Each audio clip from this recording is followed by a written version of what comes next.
वळत पुढच्या बातमीकडे. देवेंद्र फडणवीस आहेत तोपर्यंत लाडकी बहीण योजना सुरूच राहणार अशी माहिती सरकारच्या वर्षपूर्ती निमित्तानं भाजप प्रदेश अध्यक्ष रवींद्र चव्हाण यांनी पत्रकार परिषद घेऊन दिलेली आहे.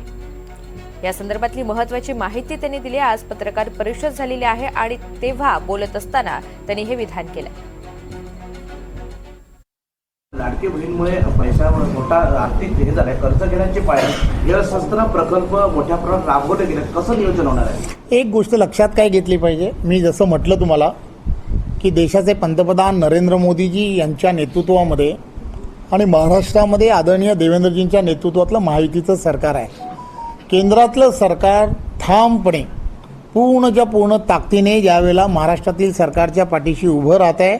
याचा अर्थ काय, तर याचा अर्थ एकदम साफ आहे की केंद्रातलं सरकार महाराष्ट्रातल्या सरकार बरोबर आहे. त्यामुळे पूर्णच्या पूर्ण ताकदीने महाराष्ट्रातील असणारे सर्व प्रकल्प, सर्व योजना या चालू राहतील.